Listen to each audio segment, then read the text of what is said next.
everybody. Welcome to Thought Sparks. I'm Rita McGrath, and I am absolutely delighted to be joined today by Jay Fenderson, who has just reminded me she is a former work study student of mine, and we did a big project together years and years ago, and the premise of the project was really fun. It was with DuPont, and what they were worried about was they had gotten used to selling millions of pounds of stuff. That's kind of what they do. But they did a lot of consulting in order to get people to buy their stuff. And what was starting to happen to them was the stuff was getting very commoditized. So it was becoming much less profitable, whereas the valuable knowledge they'd been giving away was the more interesting part of their business. So the project we were mutually involved with was how do we get paid for what we know, as their then CEO put it. So really, really interesting real life project. I mean, we had a real deliverables at the end of it, and had to make a presentation, which was very exciting. So Jay, welcome. It's nice to see you again. Oh, thank you so much. It's great to see you as well. And so Jay's gone on to become a documentary filmmaker, among many other cool things, and owns a very cool company with her husband. And so maybe tell us a little bit about how you got along that journey to actually working on these documentaries, which most of which aim to have a social impact. Yeah, well, when I was a student at Columbia, I was an English major, and I always just loved storytelling and wanted to, whether it was writing stories or producing stories, I really just gravitated toward wanting to, be a storyteller and be involved in stories. And I think that stories are so powerful in terms of shaping our culture and our history and our ideas and the future of, our culture and our humanity. And so I left Columbia. I worked in admissions for a couple of years, and I actually ended up producing the undergraduate recruiting video for Columbia. And that was actually my first documentary. And after I left Columbia, I sold a screenplay that we turned into a reality show called The Scholar, and I moved to Los Angeles, produced that TV show. And in the midst of producing that, it was a reality TV show that came out. It was kind of modeled after The Apprentice, but it was 10 high school seniors competing for a full ride college scholarship. And I didn't exactly, when I went into writing screenplays, I did not imagine myself as a reality TV producer, but I ended up in that world. And what I fell in love with was the real life stories, the backstories of the individuals on the show. And so in the midst of that process, I met my husband, Adam, who had gone to USC Film School, and we ended up getting married. And we were talking about, what was next for us? What did we want to do? And we decided to make a documentary, and we did it on our own time while we were working full-time in television. And we followed the stories of 4 high school seniors who are trying to be first in their families to go to college. And I just loved, spending time with individuals and hearing, what motivated them, what their dreams were, and then following their journey. And I think that's, there are so many stories out in the world, and we can get more into, I guess, the philosophy of stories and why it's important. But everyone has a story. And I think when we sit and listen to one another and hear their stories, I think humans are just really fascinating, and we can learn so much from them. So that's I sort of stumbled into real life storytelling as opposed to a lot of the novels that I was studying when I was at Columbia. Doing English. When I was at Barnard College, so I wanted to be a history major. And every week, now this is back in the day, so every week I'd get my monthly letter from my parents, and always included in it would be little newspaper clippings of the disastrous careers that history majors had had. Our compromise ended up being political science, which for some reason was more acceptable. I wonder about people with majors like that. What does that do for you? Yeah. I know. Our daughter, who subsequently went to business school, discovered that she had a superpower, which is she could actually write coherent essays when everybody else in her study teams could do PowerPoints. It's great. That's amazing. Yeah, it is so interesting, because I think there is this sense of, what are you going to do with, the liberal arts? That's such a huge question now. It's a history major, an English major. And I do think what's interesting is in the conversation around AI and our jobs getting replaced. There really is like this idea that the human connection, the idea of discourse and dialogue and understanding our past, thinking about our future, all of that is a very human thing and tool and skill that I think we discover in a liberal arts education. And so I think those are the types of skills that are actually going to become even more valuable in the future as AI replaces a lot of the things that, we've, I guess, have become more like automated. Yeah, absolutely. Well, there's actually a research paper that just recently came out, and they were comparing the career trajectories of humanities liberal arts folks with those who graduated from STEM programs. And what they found was that for the first 10 years or so, the STEM people did noticeably better. Like they got paid more and they were more in demand and so forth. But that after about that 10-year time frame, the liberal arts people just took off.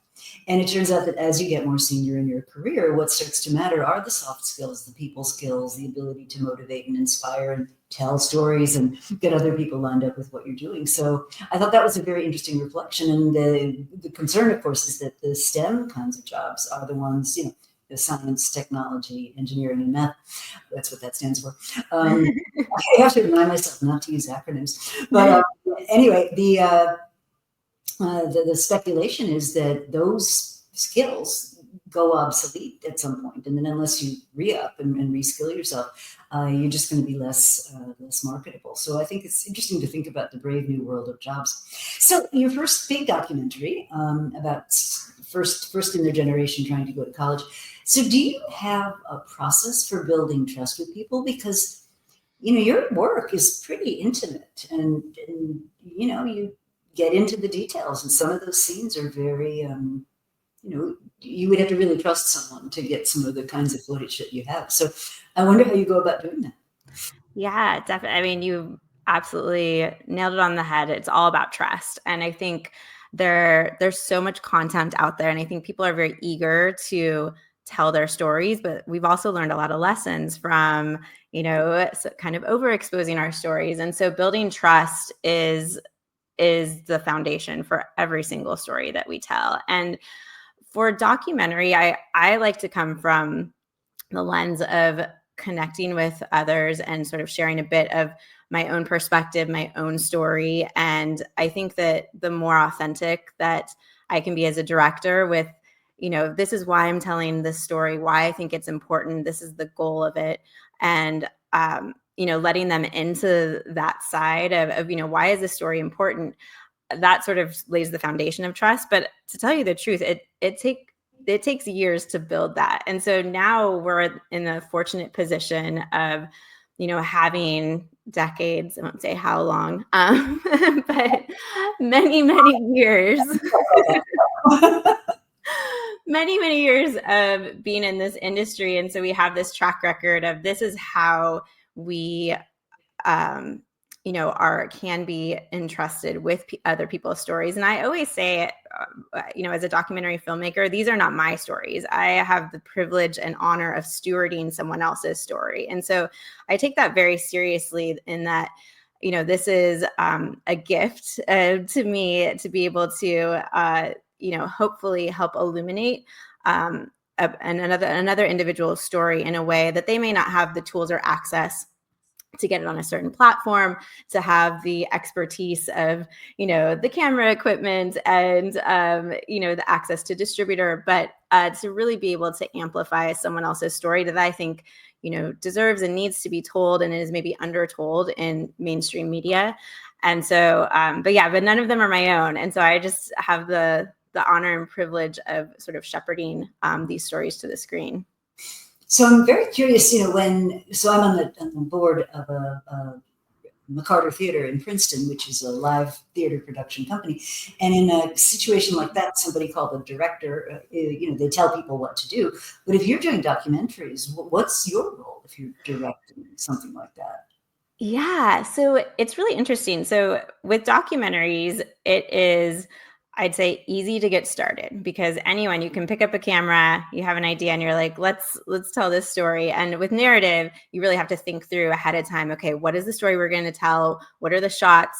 really laying all of that out and coming from the perspective of having the story planned out before you go into it. And with documentary, I think it really starts with character.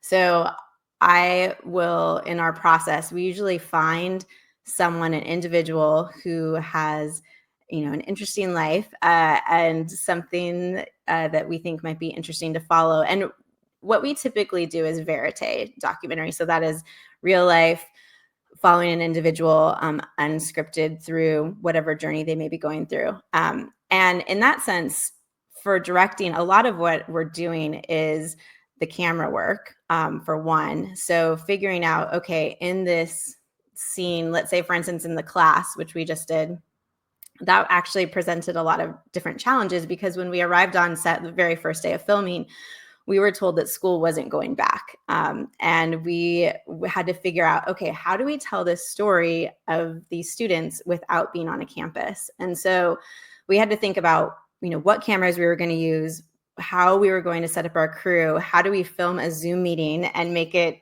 interesting?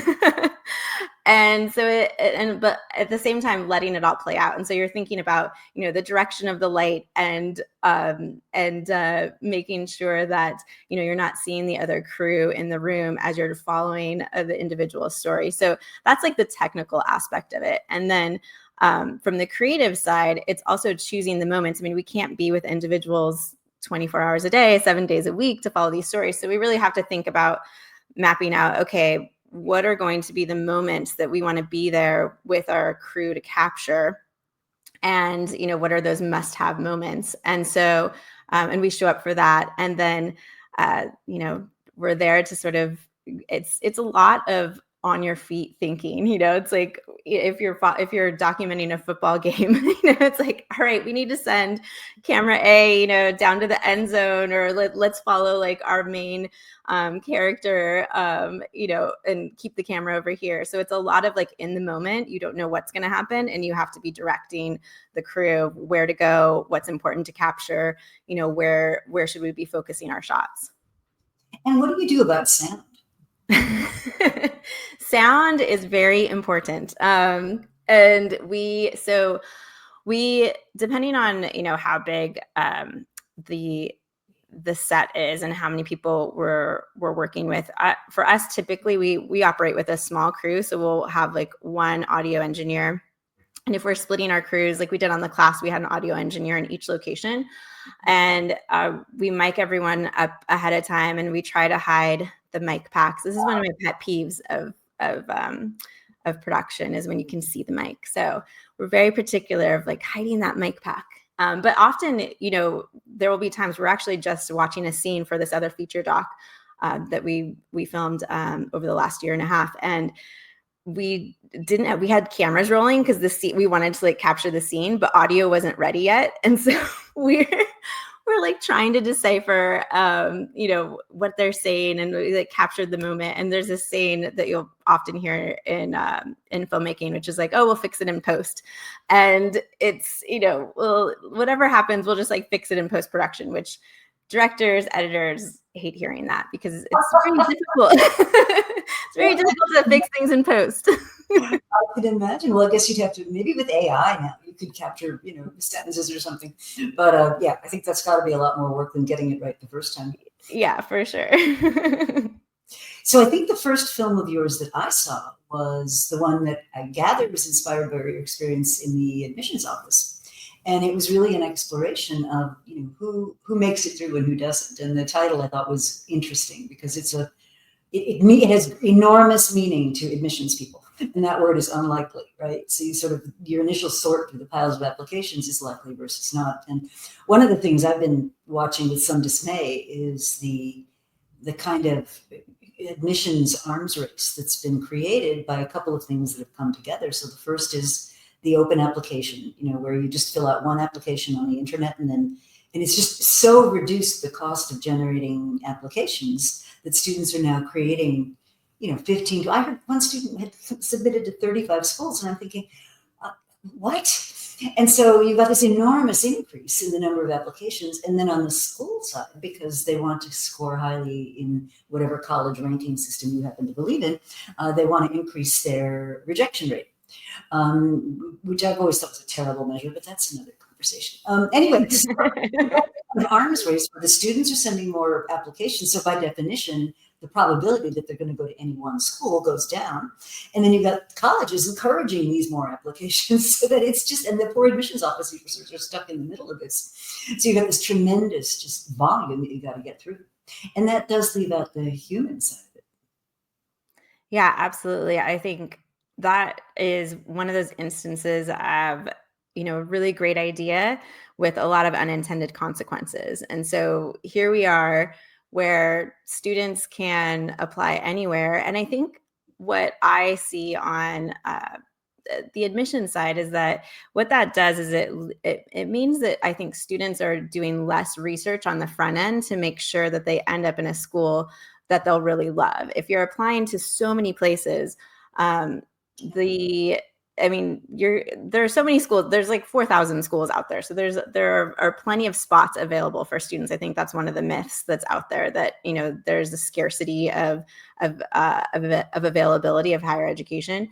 But so there are lots of opportunities, but I think if you're not doing your research ahead of time, there is more of a likelihood that you're going to end up in a place and not be happy and want to transfer or drop out. And right now, one of the things that we're seeing is that there are so many young people or adults who have some college and no degree, that they started somewhere and didn't finish, and a lot of them are left with debt. And so I think that having the option to apply to a lot of places is, the ease of it is great, but I think we need to have more front end research and support to make sure that students are making informed decisions and they're ending up applying to places where they actually do see themselves, where they could be happy. And so I think a lot of that front end counseling, that's sort of what we explored in the class. It's really important that students understand, what they're committing to, especially with the cost of education nowadays too. This is a huge investment.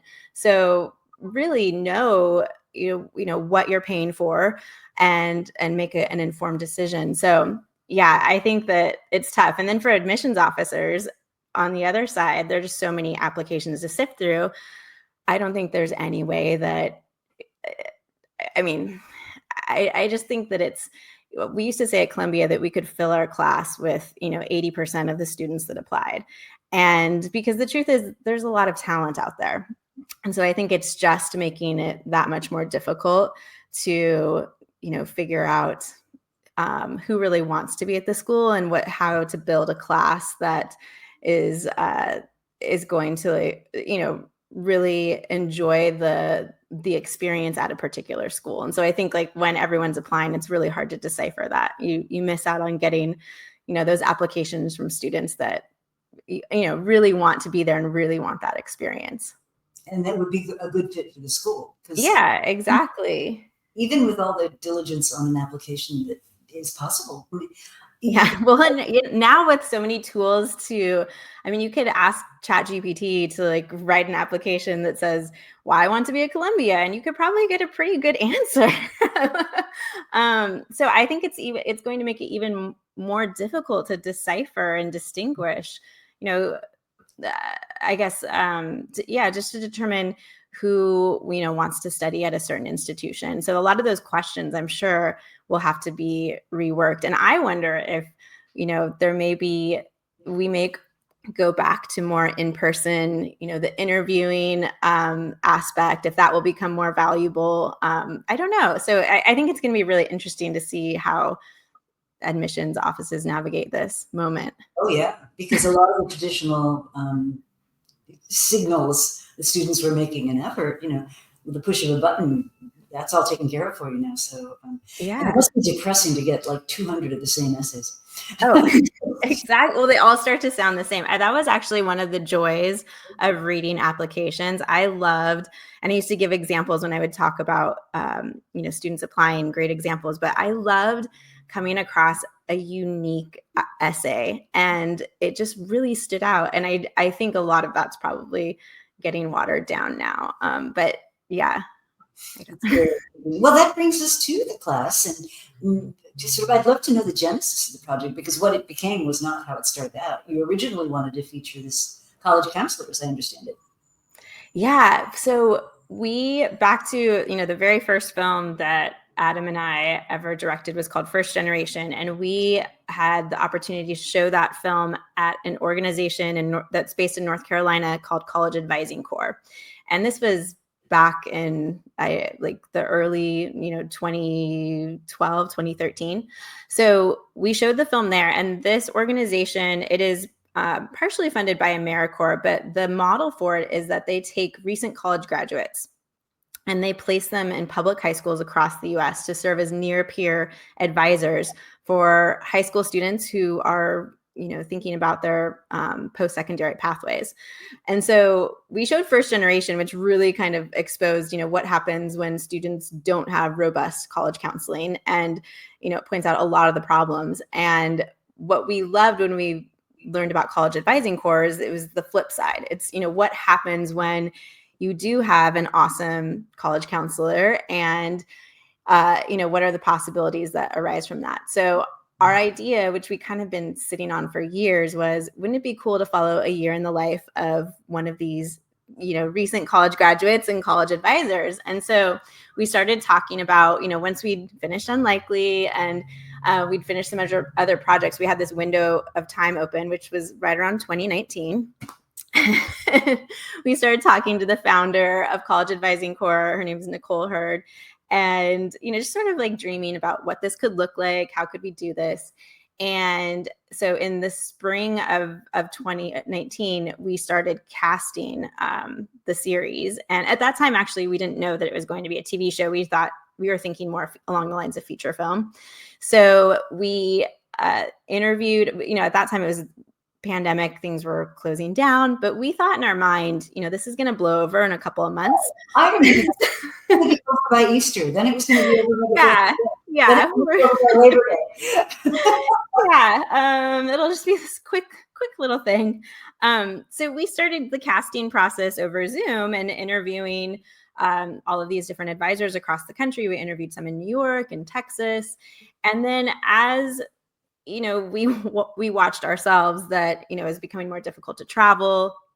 So all the precautions that were taking place, we narrowed our search down to California, and we're like, we should probably stay, and we're based in California. And so we thought, if we're going to do this, we should probably stay closer to home just for ease of travel and all of that. And then we met Mr. Cam, who's the star of the series, and just absolutely fell in love with him. And he's from the Bay Area, which is where my husband, Adam, is born and raised. And so we're very familiar with the Bay Area. But he actually went to Deer Valley High School. He went to community college afterwards, then transferred to UCLA. And then with College Advising Corps, he became part of that program and then went back to his alma mater, Deer Valley High School, to become their college advisor. And so his personality is just incredible. And he just has sort of this gravitas that he adds to the conversation. And at the time, it was so great to speak with him over Zoom. And we had no idea then how valuable that would be for the show.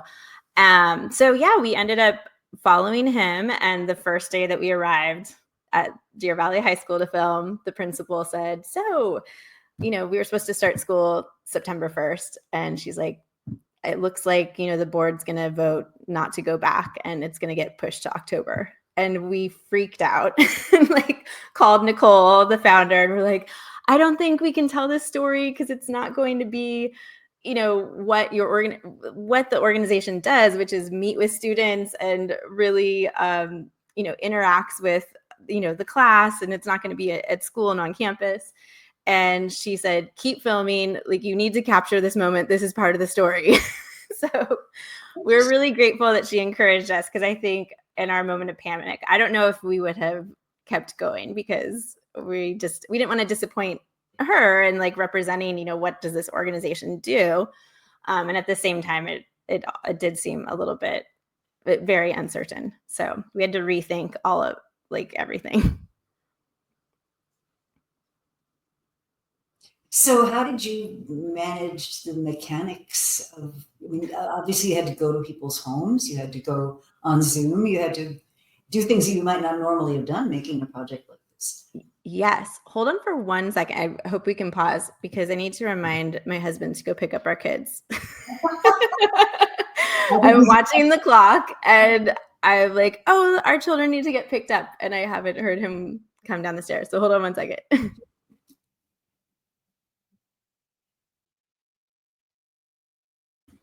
All right, we're back. The domestic list has been preserved? Yes, the children will be getting picked up. Always struggling. We were talking about the mechanics of just how you navigate a pandemic and try to do, kind of internet projects like this. Yeah. Well, so production in our industry shut down, in the spring. And then it was in July, I remember LA Film and Television published COVID guidelines. And so it was the first indication that we could get back into production. And at that point, prior to that, our entire industry had shut down. So we weren't in production on anything. And with those COVID guidelines, it sort of laid out a template for how to go about production in a safe manner. And so that was something that we had to keep in mind and consider. We had a COVID compliance officer that we worked with. We had, an extra person on set. So even thinking from a budgetary standpoint, originally when we put together the budget for the project, it was not thinking about COVID and all of the different things. So we were getting our crew tested every day. We had all of the, I try to forget everything from that time that we had to do. But the masks and the gloves. Oh, I know, the gloves, the proper protective equipment, the constant testing, the temperature checks. Yeah, it was so much. So every day, there was, and that added, time to what we could accomplish in a day too, because you had to prepare, you had to wait. There were times when, we would hear from someone on the cast or someone that, I remember there was one time where one of our, I can't remember which crew member it was, but someone had been on set and someone had contracted COVID. And so then we canceled our shoot because we didn't want to, have that person come on our set and possibly spread it. So there were all these different mechanics of navigating that situation, which is not at all creative. As a creative, you're like, I want to tell the story. How do I tell the story within the confines of this? So it definitely made, us think even more creatively about, how do we do this safely? We really trimmed down our crew, our dream of what we would normally have on set, we just couldn't do for, practical purposes. And then also, from a creative standpoint, we talked about trust earlier. So we had the school district that came on board and, gave us permission to film on campus. But then once we realized that we weren't going to be filming on campus every day, that in order to tell this story, we would really need to be in students' homes and with their families. We, expanded our casting process, not really a casting process, but we had to meet with all the parents and the students and basically say, hey, would you like to be a part of this? This is going to be different than what we had originally talked about, which was we're going to film at school. And so that was something, and it was interesting because I think because of the isolation and the amount of things that had been canceled or shut down, we actually had, I think, a lot of parents and students really wanted to be a part of the story because we didn't have a lot of ways to connect with one another. And so this felt like an opportunity to be with one another in a safe environment, but be able to talk about what's going on. And so it felt actually kind of healthy and cathartic in a way. And a lot of the students, throughout the process of filming and with their families, they're like, it's so nice to interact with you and, to see you. It was like our little bubble. And I am very proud to say we shot 65 days over the course of the school year. and we never spread COVID. Our crew never contracted COVID while we were on our set. So I say that's a testament to the protocol that, yes, that they put in place. It actually worked. If you followed those guidelines, we saw that it was effective. And so we're very grateful that we were able to continue, be able to, employ our, people in our industry to be able to move forward with production, but then also to do it in a safe manner that, kept everyone healthy. So, but yeah, it was definitely something we know that we can go through it. So we've done it, but it's, looking back, I'm like, man, I don't want to do that again. Well, it adds a whole layer of overhead onto everything. Oh yeah, exactly. Going to the grocery store and like stupid stuff, like you take the little plastic bag and to separate it out, right? Like very often I would sort of lick my finger or something, and it's like, no, you can't do that. And, you're behind a mask, and just the funny little things that you don't even notice about regularly. Yeah. So let's talk about the students' experience. So for those that have not had a chance to see the film, the show yet, it follows 6 students in detail, plus Mr. Cannon, his interactions with them. And I remember my friends who had kids, in that age group, and prom gets canceled and the senior trip gets canceled, and so many of the events that are just so iconic in that final year of high school. And then there's the pressure of applying to college and having to do, classes on screens. And I mean, just how did you find their kind of emotional and mental state as they went through all this? Yeah, that is really, I think, the common theme that we saw throughout every single student's experience was the mental just burden that they all faced. So, and I think it's something now, we're 5 years out from that hasn't been adequately processed or discussed, right? I think we're all just kind of wishing it just never happened. And you can't go through a global trauma like that and pretend it didn't have an effect. And, I think clearly there are some people that were affected more than others. You may have heard about Columbia's year last year.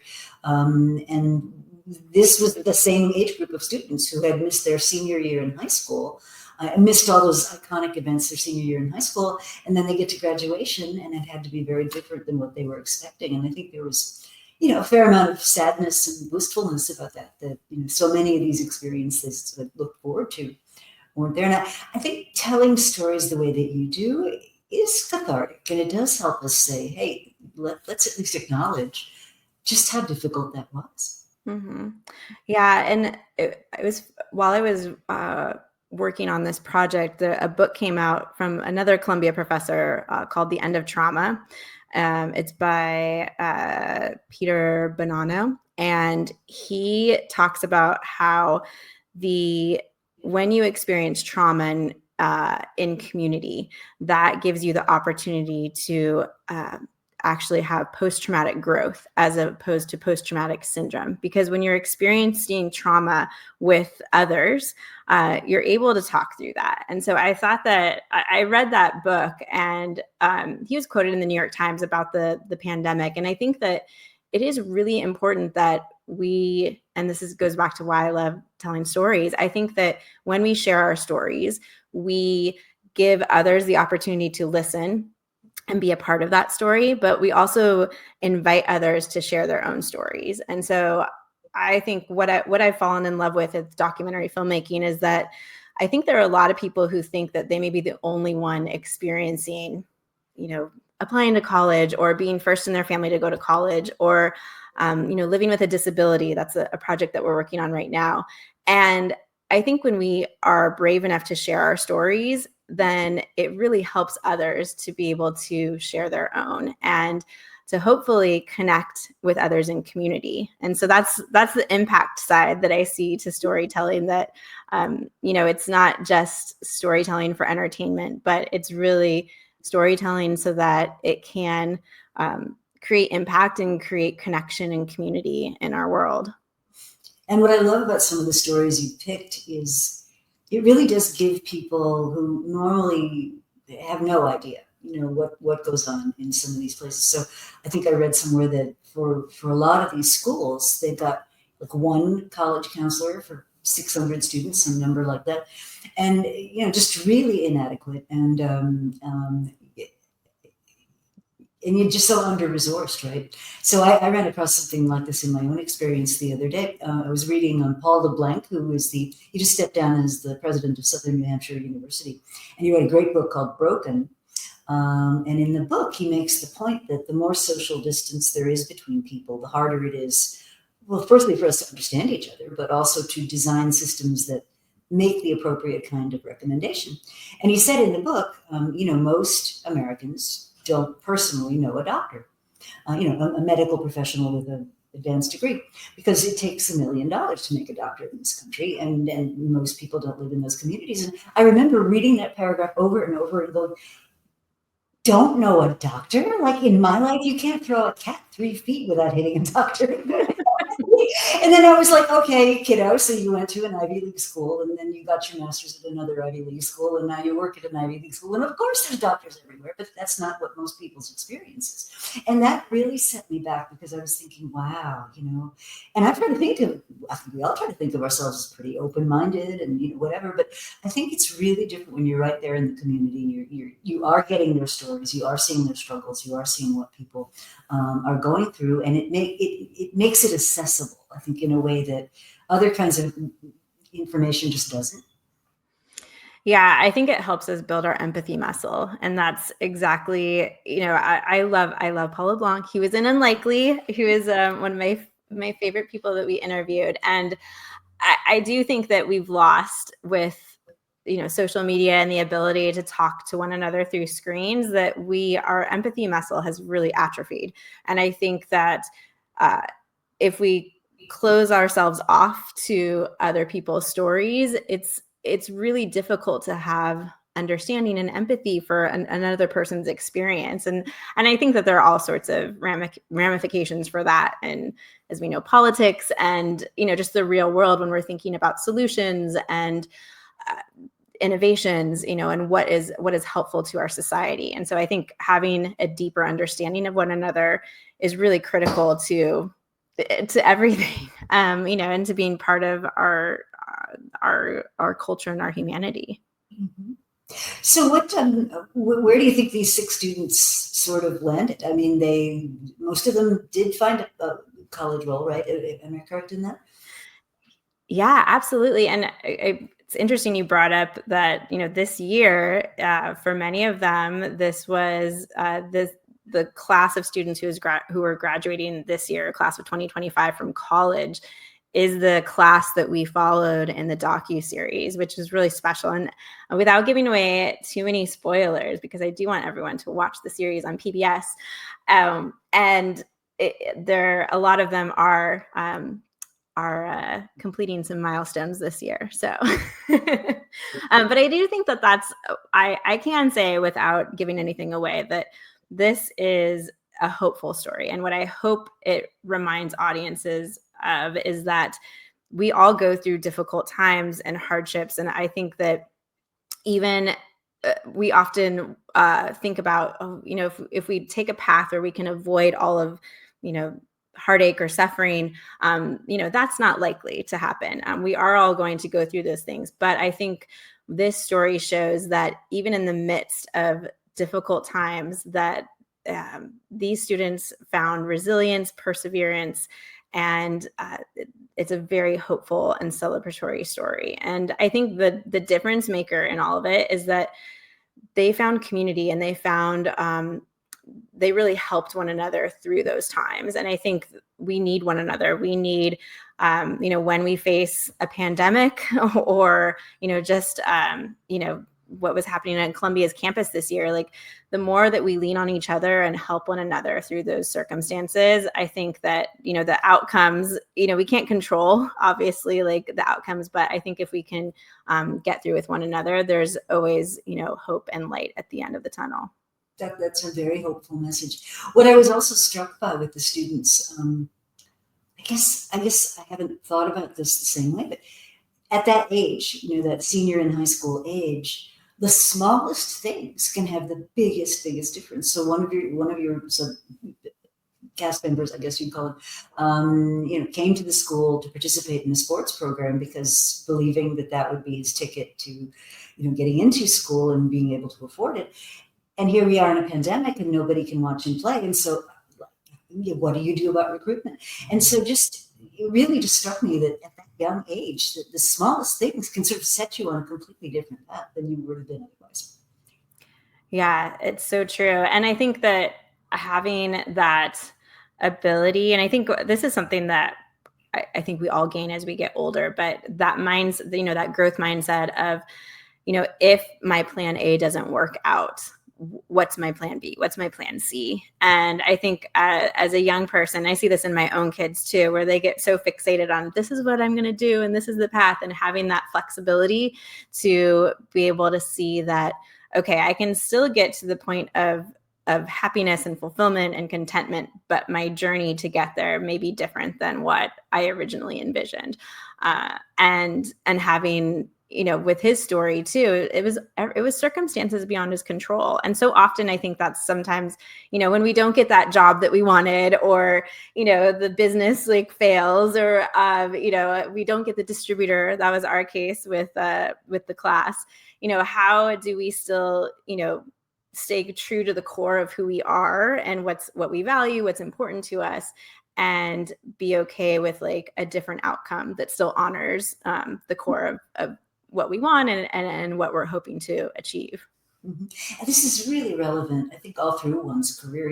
I do a lot of work with corporations, being at the business school, and you'll get a manager and you say, well, tell me a little bit about what it is you want at work. What would be a really great goal for you? And very often they'll couch it in hierarchical terms. They'll say, well, I want to be a level 4, unit 2, category 3, whatever, or I want to be a senior marketing manager. I want to be the SVP of XYZ. And to me, that's really setting yourself up for a lot of disappointment, because those are very highly sought after roles. Lots and lots of people want them. As we've just said, a lot of what's going to determine who ends up in that seat is kind of accidental. You don't control every variable.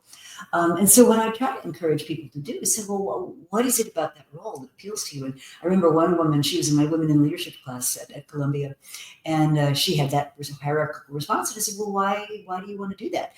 And she said, well, if I was the SVP of marketing, I could bring along my people. I could unleash creative work. We could do really fascinating projects. We could lay out this whole, really beautiful world. But she somehow thought the only way to unlock that was getting this particular role.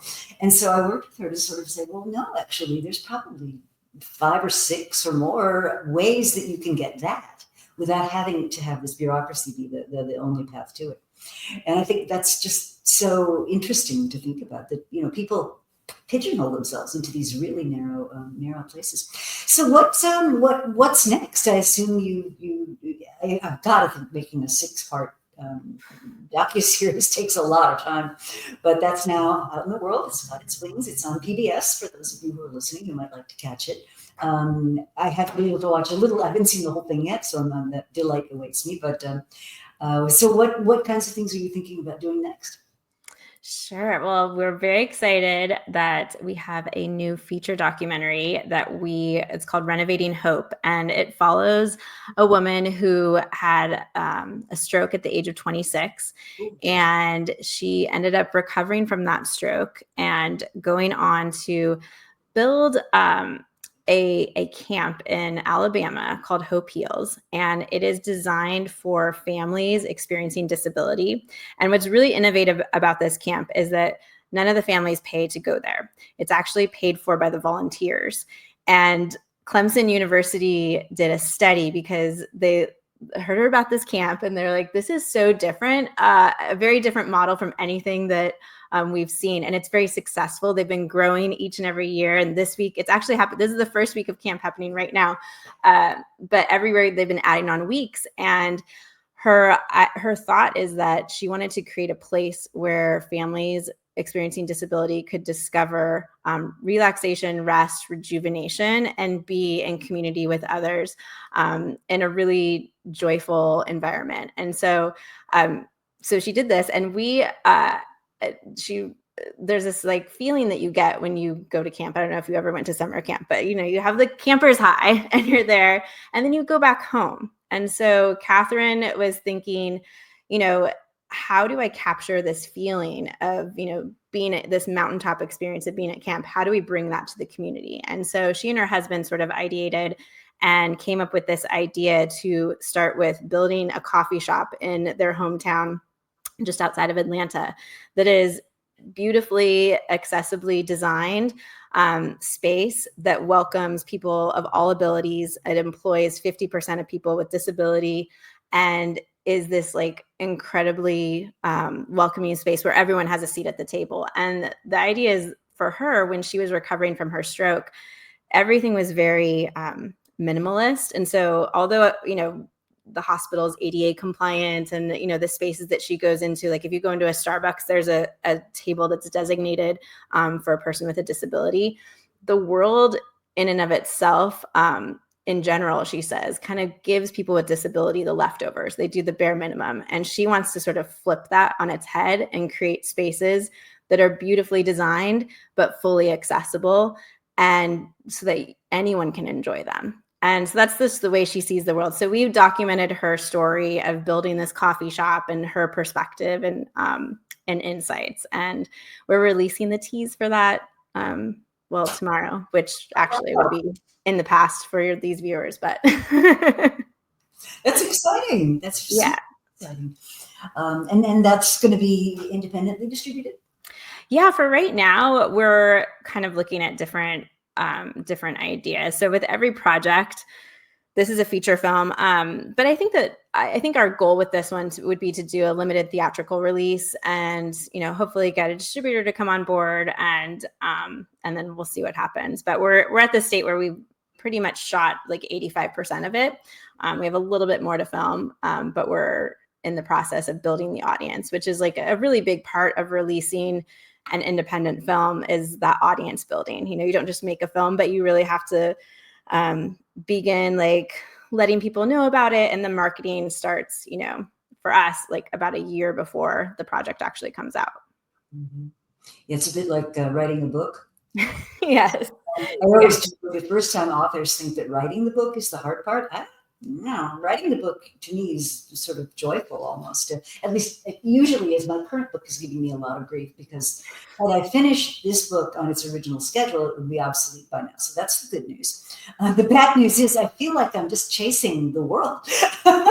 Because right? It's a book about how strategy is changing and how organizations need to change to keep up with that, and how we're looking at flattening hierarchies and horizontally spread organizations, and it's all different. And every month brings some new development, so it's been hard to keep up. Oh yeah, I can't imagine. I mean, I can't imagine like now with everything. I have a hard time keeping up with everything that's happening, and with writing a book about strategies and what to do next, and that's going to change in 3 months from now. Absolutely. So were there any sort of big surprises in either the class or your most recent project that you weren't expecting, things that you thought, wow, that's different? Yes, I will say, Rita, the biggest surprise of all, quick version of the story, but we, when we were filming this story, it was in the middle of the pandemic. We ended up getting Debbie Diggs on board. He's executive producer, and he saw, some of the footage that we shot. He sat on the board of College Advising Corps, and so we sent it to him, thinking, he'd probably want to might be interested in getting involved. So he came on board. He was, represented by a big agency at the time, and when we sent it to his agents, they were like, oh my gosh, this is incredible. You're filming during the pandemic. This is like amazing. We are going to, sell this to a big network and like stop raising money for filming because we're going to sell this thing. And of course, Adam and I, nice conversation to have, which is very nice. We're like, oh my gosh, this is so exciting. And that's wonderful. They love this project. They're all pumped about it. But of course, we did not stop fundraising. So in documentary, most of the work that we do is funded by grants. So, and we had to keep filming. So we're like, we can't wait for, a distributor to come on board to say yes, because this story is happening. We got to keep going. So we ended up raising the grant funding that we needed to film all through production. Finished. And the agency set us up with all these pitch meetings with like Disney, HBO, Epics, just tons of networks. And everybody loved the project. They loved Mr. Cam. What they didn't love was that it took place in COVID, and no network. So fascinating about the story. Well, you got to remember, so we were pitching this in 2021, 2022, and it was too soon. So we literally, the project got turned down by every single network. Nobody wanted to touch it. It sat on the shelf for 2 years. We just thought we couldn't do anything with this. And then in 2023, Adam and I were like, we cannot give up on this project.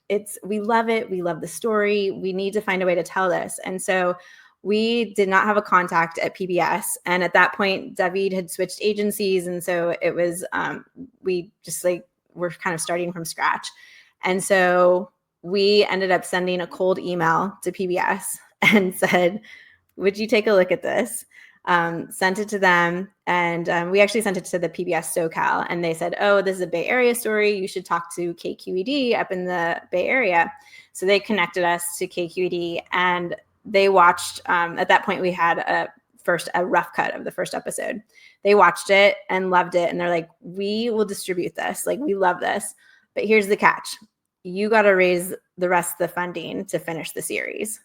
And so we spent 2 years writing grants to finish the series with a letter of support from PBS saying we will distribute this. So that was the biggest surprise of all, and then I guess the other surprise is that this goes back to the timing thing when our plans don't work out.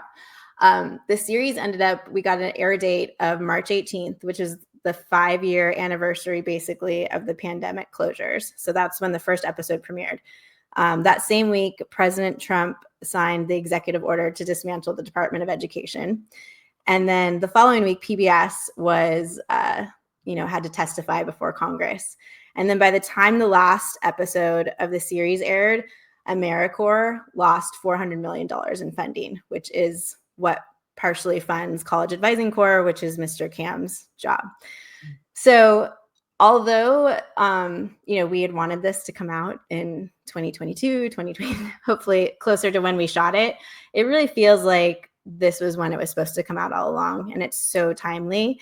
And then the icing on the cake was that after all of this, IndieWire, the day we were in Washington, D.C. on May 1st, which is National College Decision Day, and we were presenting the series. Mr. Cam came, Cadence and Javante came. They shared their stories. We talked about the need for college advisors in public high schools across the U.S. And the next day, IndieWire listed Emmy contenders, and The Class made the list. It was the only PBS show on the list.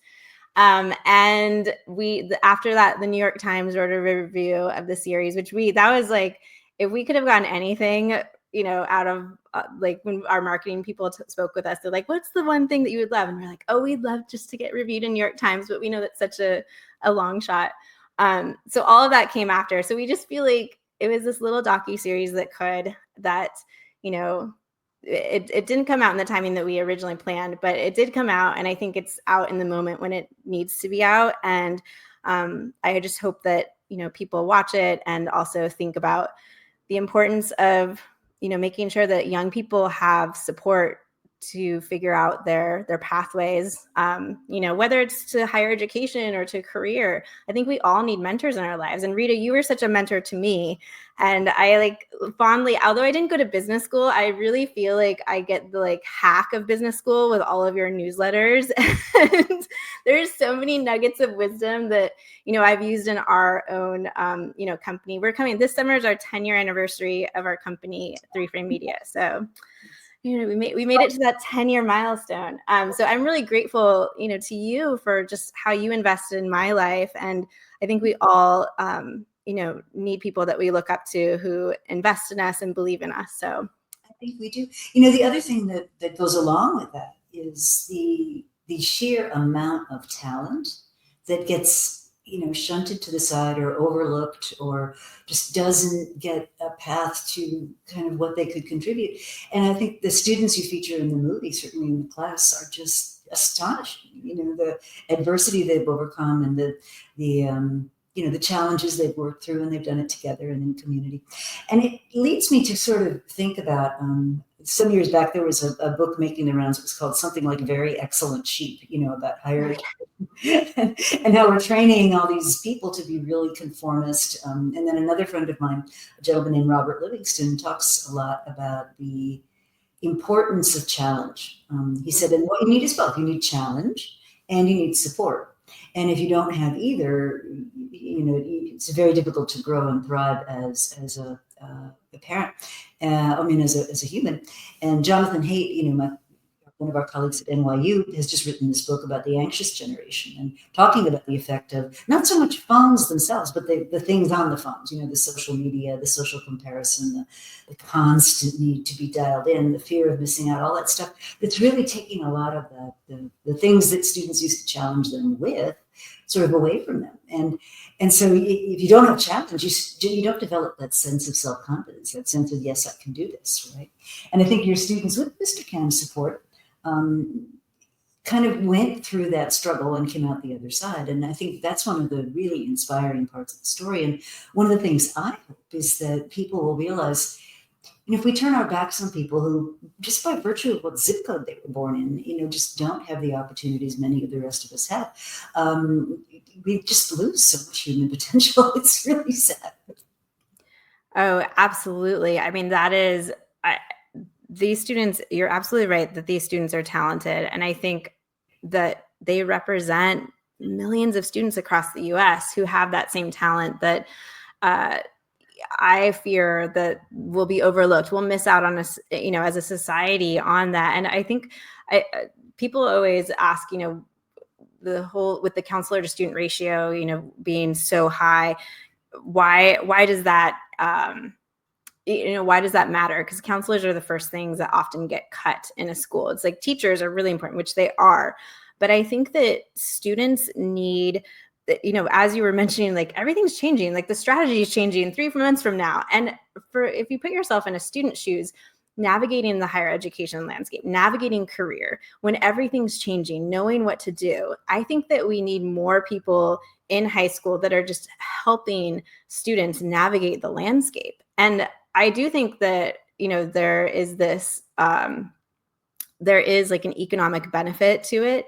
And for two reasons. One, I think that you have students, if they have that mentorship and they have an advisor or a counselor that's helping them figure out their pathway, that's going to benefit our society. On the other hand, I think that there are a lot of recent college graduates who are looking for meaningful jobs and career positions. And if we create a career pathway for these young people, then that's solving that, unemployment crisis. I don't know if it's a crisis, but the problem that a lot of like Gen Z individuals are talking about, where they can't find meaningful work and they're looking for a career opportunity. And so I think it really could solve two problems in one if we utilize the talent of our young people who have recently graduated from college, and also channel the talent of the young people in high school who are trying to figure out their path. I love that idea. They're putting the yin and the yang together. So back to Paul LeBlanc again. He in his book, he talks about one of the benefits of AI is it can take some of the expense out of the system by making people who have like what I'll call mid-level credentials. So you're not a doctor with 6 years of residency. You're a nurse practitioner who's had 3 years of training. So it's a less expensive person. And you could have more of those people because they can do that next generation of job. And then, and to use his phrase, he said, and then what you can do is flood the system with humans. And he makes the point that what systems of care need is humans, and that flies right in the face of scaling systems. Like scaled systems hate variability. They don't like, craziness. They don't like unpredictability. And humans are nothing if not unpredictable, and sometimes a little crazy, and hard to keep everything the same. And so what Paul would argue is, let's put humans where we need humans, and then let the machines, automate everything else. And I think it's an interesting way of thinking about the path forward, because we seem to be at a particularly cruel turning point, in what we're setting as our national priorities. And I think your work really shows how if we opened our hearts a little bit, we really could see people making tremendous progress. Yeah, I think so. And I think that's such good advice from Paul. I mean, he's filled with gems, but yeah, if we tap into what are humans great at? Great at community, creating connection, caring for one another. I think all of those aspects, if we can lean into that and let the I love that, let the AI do the automated tasks that, we all find really boring and tedious. I look forward to balancing your checkbook every month. I mean, I don't know about you. I do that. Anyway, Jay, I don't want to take up much of your time, but this has been just so nice to get reconnected, and I love the work, and I'll be very excited to see what your next release is going to be about. Oh, thank you so much, Rita. It is such a joy. And like I said, I'm just so grateful, for your mentorship to not only me, but to all of your students, and just inspiring us with innovation and your leadership and ways to think about the world in really creative and innovative ways. And I think that is so needed in this moment and always, just so that we don't get stuck in our ruts. And yeah, I just love your work, and I'm grateful to have known you for as long as I have. Thank you so much. Well, enjoy, and go out and see this new film. I think it's going to be really exciting, and best of luck with the launch. Thanks so much, Rita. Thanks. Bye.